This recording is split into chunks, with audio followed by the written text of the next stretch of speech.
हाय, आज हम बात करेंगे स्लिप डिस्क के बारे में। स्लिप डिस्क क्या होता है, किस कारणों से होता है, इसमें क्या परेशानी आ सकती है, इसका इलाज क्या है और इसका आउटकम क्या होता है। पहले हम देखेंगे डिस्क होती क्या है। अगर हम इस मॉडल को देखें, ये हमारी बॉडी की स्पाइन को दिखाता है। इसे सर्वाइकल स्पाइन बोलते हैं, इसे थोरैसिक स्पाइन बोलते हैं, इसे लंबा स्पाइन बोलते हैं। ये हमारी हड्डियां हैं जो सफ़ेद सफ़ेद हैं, और अगर हम बीच में ध्यान से देखें तो यहाँ पे एक वॉशर जो है, इसको डिस्क बोलते हैं। तो डिस्क का काम बेसिकली होता है कि जो बॉडी के जो हड्डियां हैं उनके बीच में एक वॉशर का काम करे, साथ साथ जो हमारे बॉडी को जो झटके लगते हैं, जो हम झुकते हैं, चलते हैं, उसमें शॉक अब्जॉर्बर का काम करें। समय के साथ, उम्र के साथ इन चीज़ों में चेंजेस आ सकते हैं, उसके कारण हमें स्लिप डिस्क की परेशानी हो सकती है। स्लिप डिस्क का कारण क्या होता है? ज़्यादातर लोगों में स्लिप डिस्क का कारण सिर्फ उम्र और जो यूसेज है उसके कारण उसमें जो वीकनेस आती है वही कारण होता है। लेकिन कुछ लोगों में अगर उन्होंने एकदम से बहुत कस के भारी वजन उठा लिया है या चोट लगने से, एक्सीडेंट लगने से भी डिस्क में डैमेज हो सकता है और वहाँ पे उनको स्लिप डिस्क की परेशानी हो सकती है। स्लिप डिस्क में क्या परेशानियाँ आती हैं? सबसे सिंपल केस में स्लिप डिस्क में अगर डिस्क हमारी थोड़ी टीयर हो जाए, इसको हम एनुलर टीयर बोलते हैं। अगर हम डिस्क को देखें, उसके अंदर एक जेली जैसा, इसको हम न्यूक्लियोसिस बोलते हैं, जेली जैसा मटेरियल होता है और चारों तरफ एक हमारा हार्ड सा एनुलस होता है जो जेली को एक अंदर रखता है। अगर इसके अंदर कट आ जाए, टीयर आ जाए, चाहे यूज़ के सारे वेयर एंड टीयर के कारण या हमारी चोट के कारण, तो हो सकता है हमें बैक में पेन हो। अगर यही डिस्क आगे सरक जाए, अगर हम यहाँ स्पाइन में देखें तो ये जो है इस छेदों से हमारी नस बाहर निकल रही है, ये गर्दन में, ये हमारी पीठ में। अगर ये डिस्क बाहर निकल के इसको दबाती है तो फिर हमें रेडिकुलर पेन या नर्व पेन होता है। नर्व पेन मतलब अगर हमारी गर्दन में होगा तो नस पे पेन या इरिटेशन के कारण हमारा दर्द जो है हमारे हाथों में जाएगा। अगर ये पीठ में होगा तो ये दर्द हमारे पैरों में जाएगा। तो ये नेक्स्ट सिम्टम होता है डिस्क प्रोलैप्स का। और भी अगर ज़्यादा डिस्क बाहर निकल आए या बहुत बड़ी डिस्क का पीस बाहर निकल आए तो ये हो सकता है कि इस नस के प्रेशर के कारण हमें कमज़ोरी आ सकती है, हमारे हाथों में कमज़ोरी आ सकती है या हमारे पैरों में कमज़ोरी आ सकती है। और सबसे एडवांस केसेस में हमें हमारी पेशाब भी बंद हो सकती है या हमारा पेशाब पर कंट्रोल जा सकता है। इसका इलाज क्या होता है? अगर किसी को सिर्फ बैक पेन है, सिर्फ पीठ में दर्द है या गर्दन में दर्द है और कोई भी नस के सिम्टम नहीं है, उसमें उसका इलाज दवाइयों से और एक्सरसाइज से किया जाता है।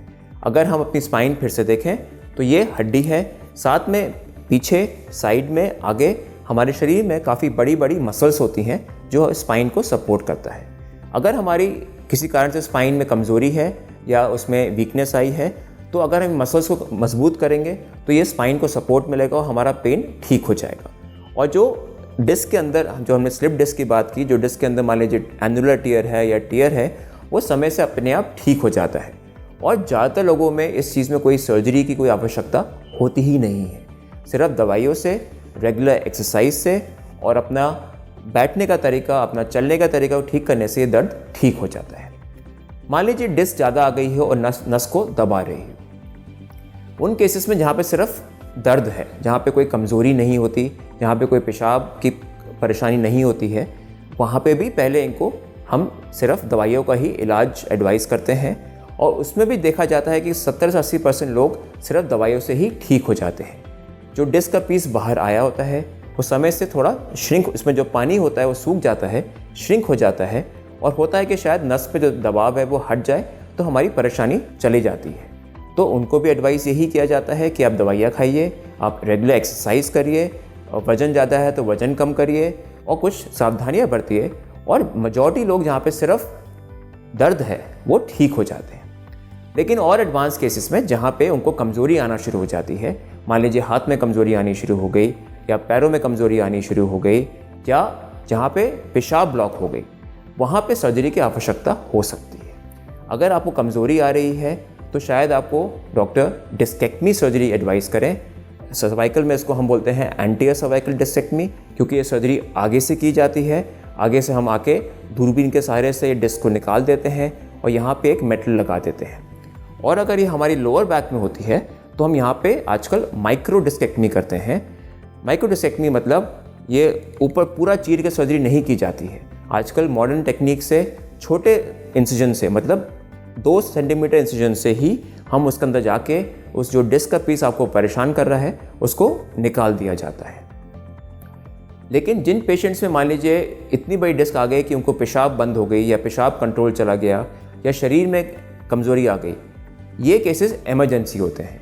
इनको जल्द से जल्द इमरजेंसी पे ट्रीटमेंट इसलिए करना पड़ता है क्योंकि अगर हम ज़्यादा समय दें और हमारी पेशाब की नसें डैमेज हो जाएं तो चांसेस ये होते हैं कि वो रिकवर नहीं करें। तो फिर से अगर हम समराइज़ करें, अगर आपको सिर्फ पीठ में दर्द है तो सिर्फ आपको मोस्ट लाइकली सिर्फ एक्सरसाइज, फिजियोथेरेपी और दवाइयों की ज़रूरत है। अगर आपको पीठ के दर्द के साथ आपके हाथ पैर में भी सिर्फ दर्द जा रहा है, कोई कमज़ोरी नहीं है, कोई पेशाब की परेशानी नहीं है, तो भी आप मोस्ट लाइकली सिर्फ एक्सरसाइज, दवाइयों और फिजियोथेरेपी से ठीक हो जाएंगे। लेकिन अगर आपको कमज़ोरी आ रही है, अगर हाथ पैर में कमज़ोरी आ रही है, चलने में परेशानी आ रही है या पेशाब ब्लॉक हो रहा है, तो हो सकता है कि आपको सर्जरी की ज़रूरत पड़ सकती है। लोगों को बहुत गलतफहमी है कि डिस्क सर्जरी के बाद आदमी ठीक नहीं होता है, लेकिन अगर सही पेशेंट में सही कारण से सर्जरी की जाए तो 90 से 95% लोग ठीक हो जाते हैं। और आजकल मॉडर्न टेक्निक से जहाँ पे हम छोटे चीरे देते हैं, जहाँ पे हम सब मांसपेशियों को ज़्यादा चीरते नहीं हैं, उसमें आदमी हॉस्पिटल में हार्डली 1 या 2 दिन रहता है और वापस अपने काम पे जा सकता है। अगर हमें डिस्क की परेशानी है, उससे हमें दर्द हो रहा है, हमारे पैरों में दर्द आ रहा है, हम चल नहीं पा रहा है, तो हमें घबराने नहीं चाहिए। दर्द से हमारी अपनी ज़िंदगी को ख़राब नहीं करना चाहिए और जल्द से जल्द आपके पास जो भी स्पेशलिस्ट हैं उनको कंसल्ट करना चाहिए। Thank you.